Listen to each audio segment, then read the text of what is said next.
You've been there, right? You're standing right in front of someone you've met, maybe even a few times, and their name is just gone. Not on the tip of your tongue, just a complete and total blank. It is a uniquely awful feeling, but I want to tell you something right up front. It does not mean you're rude or careless or dumb. Actually, what's happening is this fascinating little quirk of your brain's architecture. Okay, let's get into it.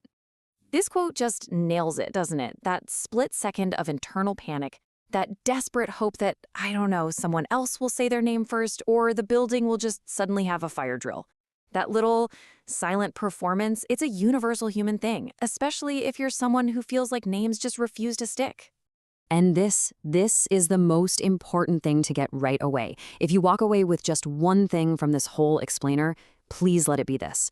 Forgetting a name is not a reflection of your character. It's a completely logical result of how your brain is designed to handle information, especially when you're under social pressure. So let's just take all that guilt, push it off the table, and look at the actual mechanics of what's going on.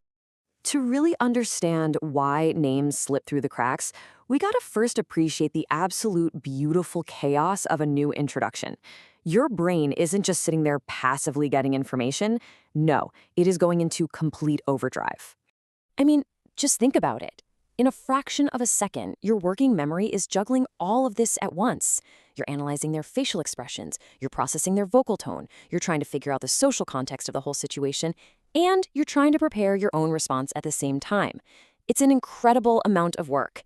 And right into the middle of that cognitive storm, someone hands you their name. Hi, I'm Kevin.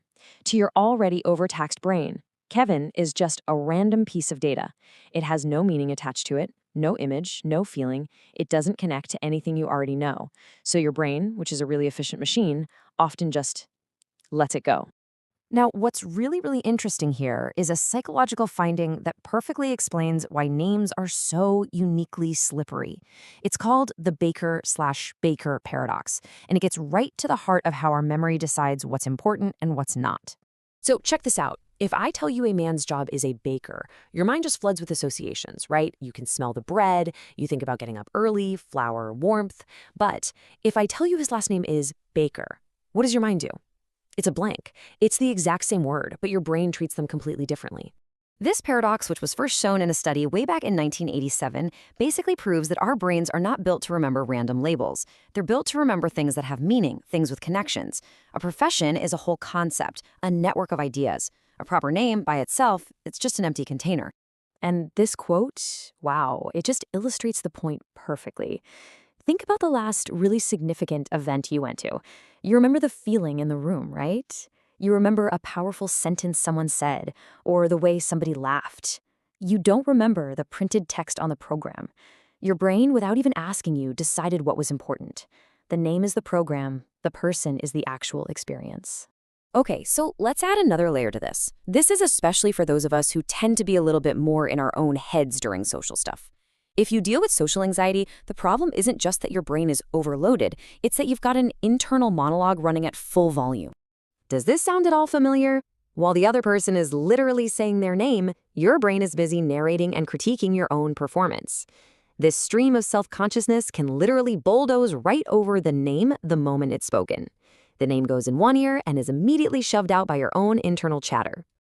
And this isn't just a feeling, it's a real documented phenomenon. It's called the next in line effect, and it shows that when we're getting ready to speak, our attention shifts inward. We're so focused on what we're about to say that we don't properly record what's happening right in front of us. And for people with social anxiety, it's kind of like you're living in a permanent state of being next in line. So this is the crucial point. A huge reframe. It's not that your memory is broken. It's that your attention is preoccupied. Your mental energy is being spent managing your own internal world, leaving very little room for a random piece of data, like a name. Okay, so we've established why it happens. But here's where we're going to flip the script. What if this tendency to forget names isn't a weakness at all? What if it's actually a side effect of a genuine strength? So I'm going to ask you directly. Is this brain of yours the one that prioritizes meaning over labels, context over data? Is it flawed?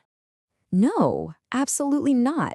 It's just a different kind of operating system, one that's actually optimized for a much deeper human connection. You see, people who forget names are often highly associative thinkers. You may not remember the label, but you'll remember the story they told you about their sister. You'll remember the specific way their face lit up when they talked about their passion project. Your brain is built for emotional intelligence and deep listening, the very things that make other people feel seen and truly understood.